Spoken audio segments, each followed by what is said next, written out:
के बारे में आप जानती हैं? अरे वो गुंडा है एक नंबर का, कच्चे में आता था वो और सिर्फ सेक्स की बातें करते हैं लिटरली। जब मैंने कंप्लेन करी है तो वो हंस के टाल देते हैं। मैं मंच पर आवाज दे रहा हूँ बेहद विख्यात गुरुजी,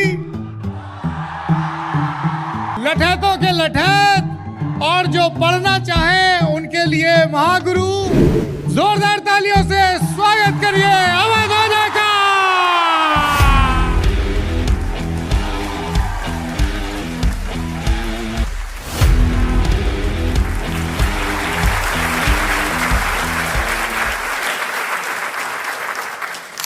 अवध ओझा जी को किसी पहचान की जरूरत है नहीं, सारी दुनिया उनके बारे में जानती है। आज जब सुबह आंख खुली तो एक न्यूज सामने आई कि अवध ओझा जी ने आप पार्टी ज्वाइन कर ली है। तो सुनने में तो काफी अटपटा सा था, मगर राजनीति में आजकल कुछ भी हो सकता है। वैसे भी दिल्ली में चुनाव आ रहे हैं। अवध ओझा को तो वैसे ही दिल्ली ख्वाहिश थी कि कोई एक पार्टी मुझे अपनी पार्टी में ले ले और चुनाव में खड़ा कर दे। देखिए, अवध ओझा का ज्वाइनिंग हमारे लिए एक बहुत गर्व की बात है। अवध ओझा जी वो शख्सियत हैं जिनका एजुकेशन में बहुत नाम है और उन्होंने बताया कि कैसे वो आम आदमी पार्टी की एजुकेशन रिलेटेड पॉलिसी से इम्प्रेस होकर पार्टी ज्वाइन किए। तो देखो, अरविंद केजरीवाल जी सबको लेकर आए 2008 में India against corruption. Anna Hazare ji को खड़ा किया, किरण बेदी जी को खड़ा किया, कुमार विश्वास जी को खड़ा किया, सबको खड़ा किया और खुद बीच में खड़े हो गए और सबकी रोशनी खींच ली। हमारे लिए लड़ रहा है। लोगों ने कहा भैया करप्शन के खिलाफ लड़ने का क्या उपाय है? बोले आप। लोगों ने कहा आप पार्टी? बोले हाँ पार्टी। बोले हम सत्ता में जाके और करप्शन के खिलाफ लड़ेंगे। लोगों ने कहा वो भी ठीक है। और केजरीवाल जी सीएम, उनके डिप्टी सीएम करप्शन के चार्ज में अंदर चले गए। सारी उम्र मैं जो कर जा बड़े आ रहा, तेरे पीछे ये जिंदगी सर्कस हो गई। कि उन्होंने देखा कि कैसे सरकारी स्कूलों का रिजल्ट 97% तक पहुंचा है अंडर आम आदमी पार्टी और एक साल में तो 99% भी पहुंचा। तो हम बहुत खुश हैं उनकी ज्वाइनिंग से, उनको बहुत शुभकामनाएं। तो फाइनली पूरे देश को पता लग चुका है अवध ओझा जी का सपना सच होने जा रहा है। यह सपना इनका नहीं, वास्तव में यह सपना इनके पिताजी का था, जो शुरू से चाहते थे कि उनका पुत्र राजनीति में जाए, ना कि आईएएस या यूपीएस की तैयारी करके अपना समय बर्बाद करे। तो उनका फोन आया, उनसे कहा देखो हम तुमसे कहते हैं ना तुम राजनीति करने के लिए पैदा हो, देश की बागडोर संभालो, कहाँ तुम जा रहे हो? मैंने कहा फालतू वाली बात मत करी, आपके इसी चक्कर में बर्बाद हुआ। वैसे ओझा जी को तो बचपन से ही पढ़ने लिखने का कुछ ज्यादा खास शौक था नहीं। मुझे पढ़ाई से बहुत नफरत है। मैं कभी ऐसा थोड़ी था कि मैं बहुत पढ़ने वाला छात्र हूँ, मुझे पढ़ने से बड़ा लगाव रहा हो, ऐसा कुछ भी। मगर धीरे धीरे वक्त के साथ साथ जब उन्होंने पढ़ाई की अहमियत को समझा तो लाइफ के सेकंड फेज में उन्होंने पढ़ाई को बहुत सीरियसली लिया। इन्होंने खुद भी यूपीएस की तैयारी की, मगर उसमें उन्हें सफलता नहीं मिली। बाद में ये दिल्ली आकर इन्होंने कोचिंग सेंटर में पढ़ाना शुरू किया।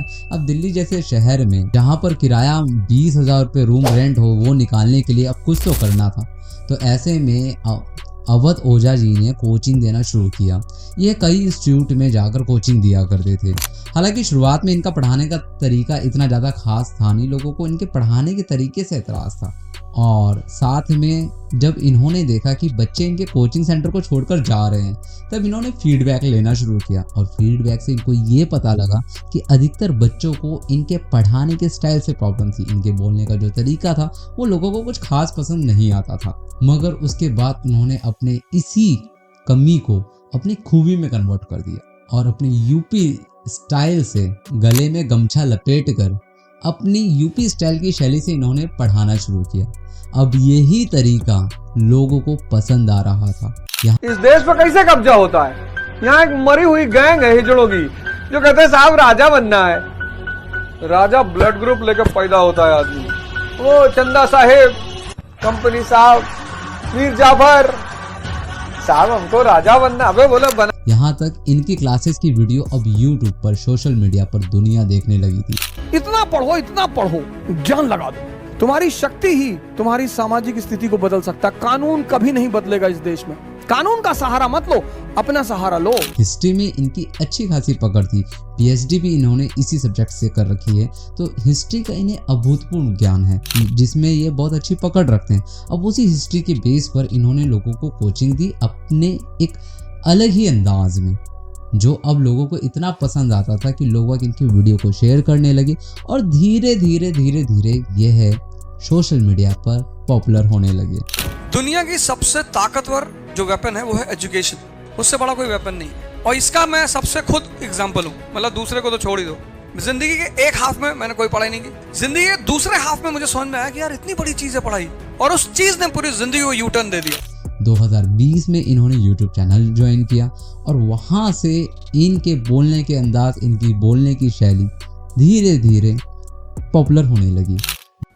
जब भी आप किसी छोटे चीज का त्याग करेंगे और उससे बड़ी चीज की उपलब्धि होगी तो आप स्वाभाविक तौर पे महान बनेंगे। दोस्तों, ये वही समय था जब बिहार के एक और टीचर फेमस हो रहे थे और वो भी YouTube पर पहली बार आए थे। मैं बात कर रहा हूँ खान सर की। उसी तरह ये भी पॉपुलैरिटी में धीरे धीरे YouTube पे अपने कदम रख रहे थे, मगर वास्तव में इनका सपना शुरू से जो इनके पिताजी ने इनके लिए देखा था वो था राजनीति ज्वाइन करना। और बस पास हो गए किसी तरह से, और पिताजी मेरे कहते थे कि भैया देखो पढ़ के कोई राजा नहीं हुआ है। हालांकि जैसे ही इन्होंने आप पार्टी ज्वाइन की है, ये काफी ज्यादा ट्रोल किए जा रहे हैं। पर ट्रोल किए क्यों जा रहे हैं, उसका एक रीजन है। क्या सिर्फ ट्रोल करने की वजह इतनी है कि इन्होंने आप पार्टी ज्वाइन कर ली है? तो उससे पहले आपको ना इनकी ये वीडियोस देखने चाहिए। तो देखो अरविंद केजरीवाल जी सबको लेकर आए 2008 में, इंडिया अगेंस्ट करप्शन, सबको पकड़ लाए। India against corruption, India against corruption.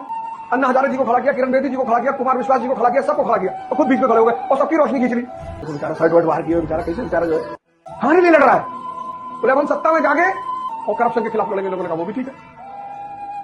और केजरीवाल जी ऐसी उनके डिप्टी सीएम करप्शन के चार्ज में अंदर चले गए, उनके डिप्टी सीएम करप्शन के चार्ज में अंदर चले गए।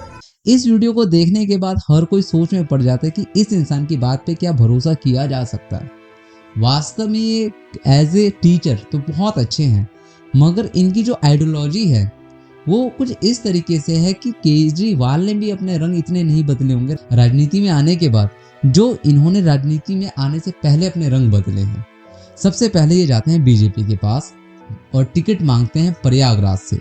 बीजेपी इन्हें वहां का टिकट नहीं देती। भाजपा से टिकट मांग रहे थे प्रयागराज से और कांग्रेस से टिकट मांग रहे थे अमेठी से। कि पॉलिटिकल स्पेक्ट्रम में बीजेपी और कांग्रेस दो ध्रुवों की तरह हैं। आप भाजपा से भी टिकट मांग रहे थे, कांग्रेस से भी टिकट, ये कैसे? तो फिर ये चले जाते हैं कांग्रेस के खेमे में और वहां से अमेठी से यह चुनाव का टिकट मांगते हैं, पर वहां से कांग्रेस भी इन्हें सीट नहीं देती। तो फिर लास्ट में थक हार के ये पहुंचते हैं आपके पास और विवाद तब शुरू हो जाता है जब ये लल्लन टॉप के एक शो में जाकर पूछते हैं। लल्लन टॉप के द्वारा पूछे गए एक सवाल के जवाब में कहते हैं, अभी तुलना करते हैं अपने आप की श्री कृष्ण के उस स्पीच से कि मेरी स्थिति तो कृष्ण की तरह है। मेरी स्थिति महाभारत में कृष्ण जैसी थी। मेरा ये था कि जो अपने पाले में बुला लेगा मैं उसकी तरफ से लड़ूंगा। एक मूवी आई थी साहब बीबी और गैंगस्टर, बड़ी प्यारी मूवी थी वो। तो उसमें वो पूछती है कि वेजिटेरियन या नॉन वेजिटेरियन, तो कहता मौकाटेरियन, कि जो मुझे पास पहले आएगा मदद के लिए हम उसके हो जाएंगे। तो बस यहीं से पब्लिक ने इन्हें ट्रोल करना शुरू कर दिया था। अगर आप इनकी स्पीच देखेंगे तो कई बार तो ये ओसामा बिन लादेन से बड़े इंप्रेस दिखते हैं। ओसामा बिन लादेन, उसको पता था मुझे किससे लड़ना है, मार दिया अमेरिका को 2 हाथ लगा के, ट्विन टावर, पूरी दुनिया जानने लगी ओसामा बिन लादेन। ठीक है सर, क्या फर्क पड़ता है? अमेरिका के घर में घुसकर यूनाइटेड स्टेट्स ऑफ अमेरिका को तमाचा मारना सर, अचीवमेंट तो है सर आदमी की। एक ही बार मारा, इसको बोलते हैं सपना। ठीक है, कोई बात नहीं, अमेरिकन फोर्सेस ने बम्बार्डमेंट कर दी, उठा लिया उसको एबोटाबाद से, उसको सर हर आदमी का हश्र। ये जब कहते हैं, इनका एक वीडियो बहुत ज्यादा सोशल मीडिया पे वायरल हुआ था जिसमें इन्होंने कहा था कि भाई लादेन कितना, मतलब कि उसकी ताकत देखिए कि अमेरिका में घुसकर जब वो एयरप्लेन वाला 26/11 वाला अटैक हुआ था तो उसने, इनका कहना था कि लादेन ने अमेरिका के मुंह पे तमाचा मार दिया है, जबकि उसमें कई मासूम लोगों ने अपनी जान गंवा दी थी। पर इनके लिए वो आइडल हीरो था। डज नॉट मैटर कि उसने क्या किया कैसे किया, पर उनके लिए ये हीरो था। ये हालांकि मुस्लिम कम्युनिटी से भी बहुत ज्यादा मोहब्बत रखते हैं। किसी धर्म से एक तरफा मोहब्बत रखना, उससे हमें कोई दिक्कत नहीं है। इंसान को कोई सा भी धर्म इम्प्रेस कर सकता है, वो आपकी पर्सनल थॉट्स होती हैं। मगर जिस केजरीवाल को ये चोर बताते थे, अब उसी की पार्टी ज्वाइन कर रहे हैं और रीजन देते हैं कि मैं उनकी शिक्षा स्ट्रक्चर से काफी ज्यादा इंप्रेसिव हूँ, इसलिए मैंने वो ज्वाइन कर लिया। और केजरीवाल भी गदगद हो रहे हैं कि इतने महान टीचर हमारी पार्टी में शामिल हो गए और वहां से दिल्ली से इनका चुनाव लड़ना भी तय माना जा रहा है। और इनका सपना था कि मैं राजनीति में आऊं, और राजनीति में किस लिए आए हैं अब ये इनके बात चाल ढंग उससे साबित हो रहा है कि सिर्फ नोट कमाने आए हैं। पब्लिक के सेंटीमेंट से इनको कोई लेना देना नहीं है। अवधूत सर के बारे में आप जानते हैं? अरे वो गुंडा है एक नंबर का। मैं उसकी स्टूडेंट रही हूँ नेक्स्ट IAS में। वो हमारे बैच में था। वो ऑनलाइन जनवरी से मार्च तक उन्होंने कुछ तो ऐसे किया होगा। 2 महीने उसकी क्लास रही। वो हिस्ट्री पढ़ाता नहीं है। वो 4 पॉइंट्स लिखा देगा हिस्ट्री के। कच्चे में आता था वो, लिटरली वो कच्चे में आता था। अवधूत सर यस, जब मैंने कंप्लेन करी है तो वो हंस के टाल देते हैं। उनका कोई ईमान नहीं है। वो बस प्रवचन देते हैं और सिर्फ सेक्स की बातें करते हैं लिटरली। इनको बस टिकट जीत कर लाइफ टाइम अपनी एक अर्निंग फिक्स कर लेनी है, अच्छा खासा पैकेज भी मिलेगा और कोचिंग की फीस और ज्यादा महंगी हो जाएगी। नेम होगा तो जाहिर सी बात है स्टूडेंट्स भी बढ़ेंगे, मतलब कि हर तरफ से भर भर के पैसा। केजरीवाल के कई गुणों से मेरे ख्याल से इंप्रेसिव होंगे, जाहिर सी बात है खाली शिक्षा के स्ट्रक्चर से भी इंप्रेसिव नहीं होंगे, केजरीवाल के धंधे से भी है और भी ज्यादा इंस्पायर्ड होंगे। जैसे कि दारू घोटाला जो हुआ था उसमें काफी मोटा पैसा उन्होंने कमाया होगा, जैसे उन पे आरोप लगे। तो ये भी चाहते हैं कि भैया हमको भी खेला में शामिल कर लो, हम भी दोनों हाथों से धन बटोरे, करोड़पति तो है ही, अब खरबोपति बनने का ये सपना देख रहे हैं। तो कितनी इनके पॉपुलर हो सकता है कि अपने आप को, जैसे लोग बाग पॉडकास्ट में इनको बुला के इनके इंटरव्यू ले रहे हैं, तो शायद अब इनको लगा कि अब मैं बहुत ज्यादा बड़ी हस्ती हो गया हूँ।